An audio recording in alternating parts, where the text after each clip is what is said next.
so slow. I'm up and down, look at you. I can't do it on my own.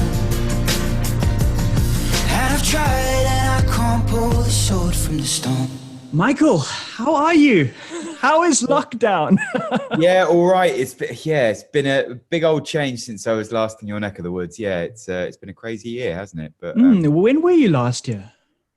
I was last in South Africa at the end of 2019. Oh wow! Okay. I came with Ed Sheeran Yes. previous to that year, and then I came back to do my own online shows. So yeah, kind of just before all of this craziness began, really. So I was lucky in that sense that I got to come and see you guys twice that year. Yeah. Absolutely. Can we go back to the beginning? I know you're probably sick of talking about it, but let's go back to the beginning.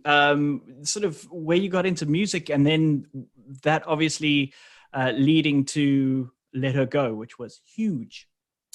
Yeah. Okay. I'll give you the short story if I can. I formed a band. Passenger was a band sort of in the early 2000s, and we recorded an album and released it, and did a bit of touring, but for whatever reason it didn't quite work out. And so I was sort of in my early 20s, sort of not really sure how to sort of progress and not really sure how to move forward. And that's when I started playing solo, and more importantly going busking.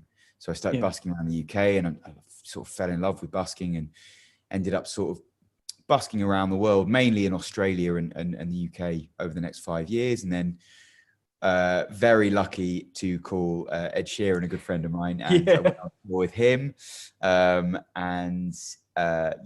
Her Go sort of came from that sort of period of time. Since then it's just been an absolute chaotic blur of records and touring and everything else. Yeah. I was going to say, how has life changed since then? Since Let Her Go, I mean, obviously massively. You know, I was busking and playing in pubs to, you know, a handful of people, and then suddenly you have this flipping mega hit on your hands, and you know, you're playing festivals to 50,000 people, and it really did happen very quickly, you know.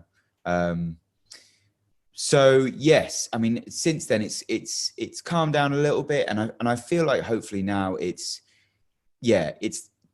although I'm extremely grateful for that song, and it's opened the door to my music for so many people around the world. I think hopefully now it's kind of balanced out, and a lot of people know that there's a bit more to Passenger than just that 3.5 minutes. Yeah, absolutely. What's wrong with Michael Rosenberg? Why did you keep the name?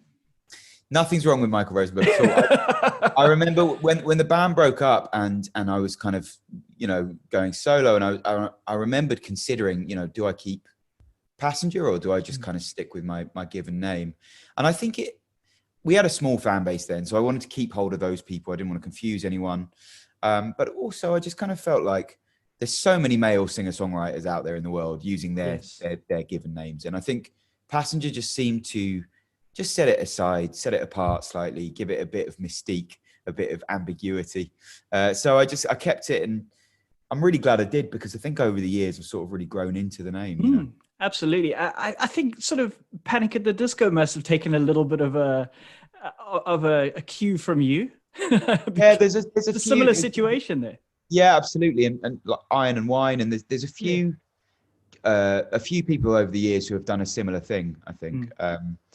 But yeah, it's always just good to confuse your audience as much as possible, I think, you know. Yeah, make them curious. Absolutely. Exactly. You still busk. I mean, how did that happen? People would assume that sort of once you make it, you get a big worldwide hit, you kind of, you know, chill out, you only play big gigs and that's it. Yeah. Why do you still do it? Yeah, it's funny, isn't it? I kind of assumed that would be the case as well. You know, when Let Her Go came along, I was like, well, my busking days are over. But actually, I started to really miss it. I just kind of felt like there was something, obviously, I love playing, you know, bigger gigs, and I feel very lucky to be able to do that. But there was something that I missed about playing on the street where, you know, you play for free and anyone can come along, whether you're 5 or 95. You know, you can stay for the whole show, you can stay for one song. There's something really spontaneous and free and sweet about it, and a real chemistry that happens that I only seem to get when I'm busking. So yeah, it's not like I'm out every weekend. I go every sort of couple of years, you know, just to kind of dip my foot in. But I love it, man. And I think it's a very intrinsic part of who I am and how Passenger came to be. So it's good to touch base with it every now and again. And you're quite a dedicated songwriter. I mean, you write a lot. I do. I really do. This is my 13th album. Exactly.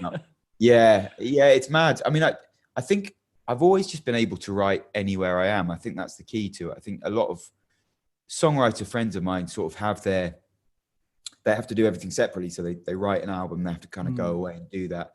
Then they record it, then they tour, and then the process starts again. But for me, I'm kind of always writing. So I'll get back from tour and I've written another album. So we kind of go straight back into the studio, and it's a dangerous cycle because it means that I don't ever stop if I'm not careful. But yes, I'm it's great. I feel very lucky to be as prolific as I am. Absolutely. Amongst all of that, what is the most difficult song you've ever written? Like you've really struggled because of maybe the intense emotions attached to it? I think there are moments on this record. Emotionally, there were some struggles on this record. I think Sword from the Stone, actually, which is the new single. It's such a great, it's the stages of a breakup. I mean, especially when you've been with somebody for such a long time and you've gotten to know their family, and, you speak in the song about, how's your mom and dad? How's your brother? That sort of thing. Exactly, man. Exactly. And I think that's why it was such a painful one to write, because it was so honest. It was so about my situation at the time. Although I hope it's sort of universal enough for everybody to really sort of grab hold of it. But yeah, that was a really tough one to write. I was kind of in the throes of a breakup. It was mid-lockdown. It was such a weird time. And what I love about that song, I think, is the verses are very conversational. As you say, it's almost like you're just having like a phone chat with somebody. I think we can all relate to that song as well. Totally, yeah. I mean, we've all been through lockdown. We've all had the sort of anxiety and the most bizarre year. But the choruses then, like, it kind of leaves the small talk and kind of goes into this massive emotional kind of, I'm really not coping well with this, this sort of huge burst of honesty. And I think that's what's probably quite powerful about this song. And you spoke about you and Ed Sheeran being friends. What took you guys so long to work together? And will we soon see you and him actually doing a collab, as not just him producing the song, but actually singing on the track? Yeah, I mean, we've been friends for ages, and we've always talked about collaborating one way or another. I think we will. Yeah, we're bound to do a duet at some stage. I think with this one, when I wrote this song, I was really excited about it, and I sent it to a handful of people, him included. And he got back to me in like 7 minutes. I think he listened to it twice all the way through and then phoned me. And he was like, mate, this is really, really special. There's something with this. And the idea just kind of came from that. And he ended up going away with his producer and creating this alternative version, which is called the Gingerbread Mix. And I love it, man. I really do. I think he's such a clever boy and has got such a wonderful ear for the sort of poppier side of the musical world. So I love what he's done with it. I really feel like he's kept the integrity and the heart and soul intact, but he's just given it a bit more punch and edge, and he's Sheeranized it, basically. Yeah, I must say it's one of my favorite songs. I'm not just saying that because I'm talking to you, but I actually downloaded it the day it was released. Just looking at the new songs, and there's a new Passenger. What does this sound like? And I heard it and I loved it. Thank you. So yeah, it's one of my favorite songs at the moment. The Gingerbread remix the Gingerbread mix of the song is pretty cool as well. What, if I can ask, was her name? Are you allowed to say? Name. Pardon?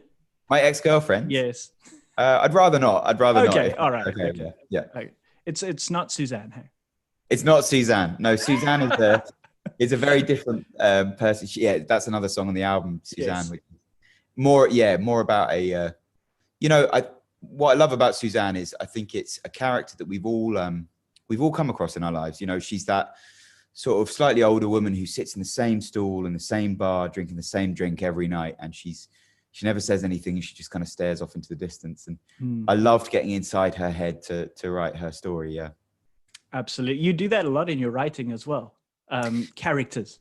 Yeah, man, I've always loved it. I find myself insufferably boring, so it's always lovely to sort of enter into somebody else's world for a bit and write their song. I don't have a lot of time with you, so I just want to quickly ask you, here's a curveball for you. How is Mikel Arteta doing at Arsenal? Finally, we get to the crux of the Absolutely. situation. This is why I wanted to talk to you. It had nothing to do with music, man. Are you a Gooner? Are you an Arsenal fan? No. Uh-oh, there he is. Mate, congrats. You're looking good. You're looking, it's not too bad, hey? Not too bad, not too bad. Yeah, I think if you'd have asked me a month ago, it was looking pretty dire, wasn't it? But you know, good string of results, and yeah, the youngsters coming through are great. I love Arteta. I think he's a really bright guy. I think he's got all the right ideas. It's just going to take a while. You know, Arsenal have been going downhill for 10 years, and you don't just, as you well know, as a United fan, that doesn't just kind of click over overnight. So yeah, in Arteta we trust. I'm happy. I'm good with it. Fantastic. Thank you so much for your. I know that football's probably keeping you sane at the moment. It's so good that it's keeping going, isn't it? It's Absolutely just something to be excited about. Unlike the first lockdown, this is a little bit easier to take, I guess. For sure, mate. It's been such a pleasure talking to you. Thank you so much. It has been amazing, and I really appreciate your time. Thank you. Awesome, Paul. Take care. Cheers. All the You best. too.